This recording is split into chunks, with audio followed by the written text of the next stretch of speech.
మోకాల నొప్పులకు ఎటువంటి సర్జరీ లేకుండా ఎపియాన్ పెయిన్ క్లినిక్ అందిస్తున్న అత్యాధునిక చికిత్స.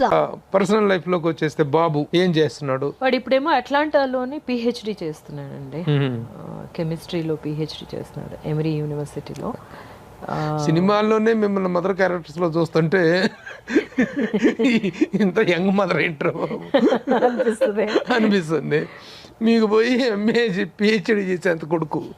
Great, your is wonderful makeover and wonderful maintenance.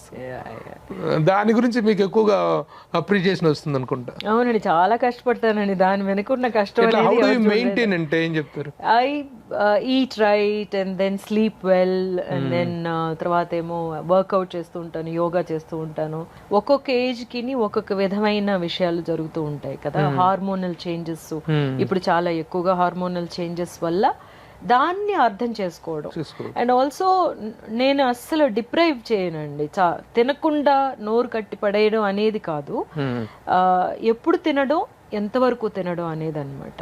So ఎలా మీరు how do you start your day with eating drinking? No morning ఎలాగా అంటే ఒక 12 hours ఆఫ్ గ్యాప్ పెట్టుకుంటాను అనమాట. ఇప్పుడు రాత్రి 8 గంటలకి ఫోన్ చేస్తే పొద్దున్న 8 గంటలకే తినడం అనమాట. ఈ లోపల ఏమో తాగడం అంటే జ్యూస్ కానీ ఏదైనా అట్లాగా తాగడం తప్ప. So like that. And then milk మానేశాను, షుగర్ మానేశాను అనమాట. ఎప్పుడైనా స్వీట్స్ తింటూ ఉంటాను. బేసికల్ గా నేను మిల్క్ మానిన తర్వాత నాకు చాలా డిఫరెన్స్ తెలిసింది. అంటే ఈవెన్ మజ్జిగ అవి కూడా తీసుకోరా? మజ్జిగ తీసుకుంటానండి, మజ్జిగ తీసుకుంటాను. కానీ పాలు, కాఫీ, టీ వాటర్లోని అది మానిన తర్వాత నాకు చాలా డిఫరెన్స్ తెలిసింది. Okay, milk contents, milk and milk products అన్నమాట. Okay okay okay. Exercise, yoga ఎలా చేస్తారు? యోగా చేస్తానండి. ఐఎమ్ వెరీ యాక్టివ్ అన్నమాట. 50 సంవత్సరాలుగా సినిమాల్లో ఇండస్ట్రీలో ఉన్నారు. రోహిణి బాగా సంపాదించుంటారు, బాగా రిచ్ అయి ఉంటుంది. అయి ఉంటుందా? అలాగే లేదండి, యావరేజ్ అనమాట.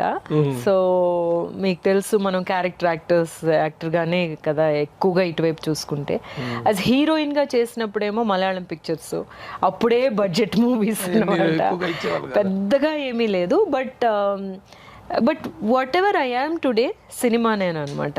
ఇన్వెస్ట్మెంట్స్ అన్ని చెన్నైలోనేనా, ఇక్కడ ఏమైనా చేశారు? చెన్నైలోను, హైదరాబాద్ డెఫినెట్ గా తీసుకున్నారా? ఇక్కడ లేదు, ఇంకా తీసుకోవడానికి ఇప్పుడు చూస్తున్నాను అనమాట. ఎందుకంటే ఒక నెలలో 20 రోజులు 15 రోజులు ఇక్కడే ఉంటున్నాను. సో అంటే అవైలబుల్ కూడా ఉంటే ప్రొడ్యూసర్స్ కూడా ఇదిగా ఉంటుంది. అవునండి, అవునండి. Something like gated community. Correct. అట్లాగే మీ ఫ్యామిలీ అందరూ ఎంతమంది? మీరు బాలాజీ యాక్టర్ గా. అవును, అన్నయ్య. మేమేమో 7 అండి మొత్తం. బ్రదర్స్ 4 మంది, 2 చెల్లెళ్ళు అనమాట.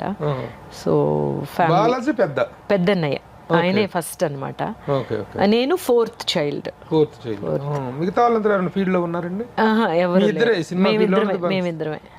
తను యాక్టివ్ గా సీరియల్స్ చేస్తున్నట్టు ఇప్పుడు. అవునవును. నాన్నగారు చేసేవారు, చాలా సినిమాల్లో యాక్ట్ చేసేవారా? అంటే ఆయన ముందు వచ్చినప్పుడు ఆయన యాక్ట్ చేశారు. డాడీ కాంబినేషన్ లో మీరు అవును, నేను నాన్నగారు విఠలాచార్య గారి డైరెక్షన్ లో కోటలో పాగా అప్పుడు పిక్చర్ చేసాం అనమాట.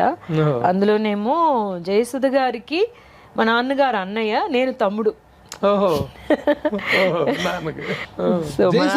జయసుధ గారు హీరోయిన్ అండి పిక్చర్ లోను, కోటలో పాగా. అంటే విఠలాచార్య గారి ఫోక్లోర్ అనమాట. అందులోనే నేను తమ్ముడు.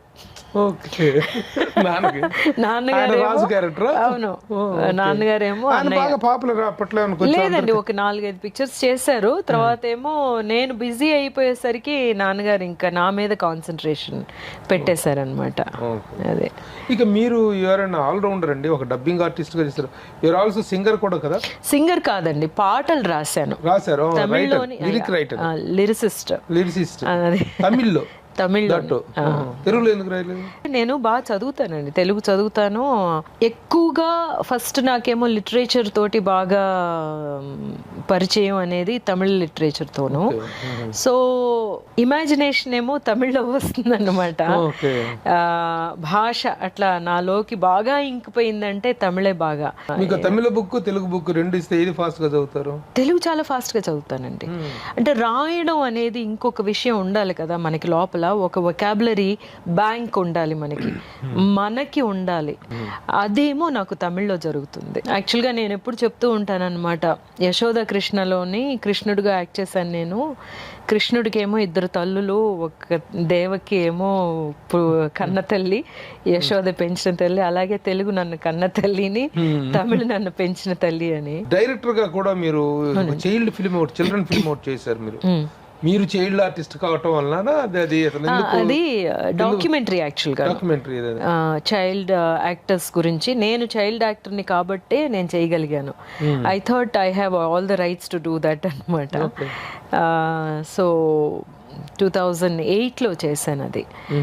Silent documentary. What was the purpose of that? I just wanted to. ఎవరు చేశారు దాంట్లో? లేదండి, అప్పుడు ఉన్న నేను 2008లోనే కొంతమంది చైల్డ్ యాక్టర్స్ని ఫాలో అయ్యాను అనమాట. ఒక 6 చైల్డ్ యాక్టర్స్ని ఫాలో అయ్యి ఈ సినిమా ఎలా ఉంది, వాళ్ళు సినిమాకి ఎలా ఉన్నారు, తర్వాత ఫ్యామిలీ ఎలా చూస్తుంది, వాళ్ళ సైకాలజీ ఎలా మారుతుంది అనేది దాని గురించి చేశాను అనమాట. దాన్ని అవార్డ్స్ పంపించారు. యా యాక్చువల్గా LA లాస్ ఏంజల్స్ ఫిల్మ్ ఫెస్టివల్లో ఇట్ వాజ్ సెలెక్టెడ్. చాలా ప్లేసెస్ లోనేమో స్క్రీన్ అయ్యిందండి. అదర్ ఎక్స్టెన్షన్స్ లో డైరెక్షన్ ఉందా?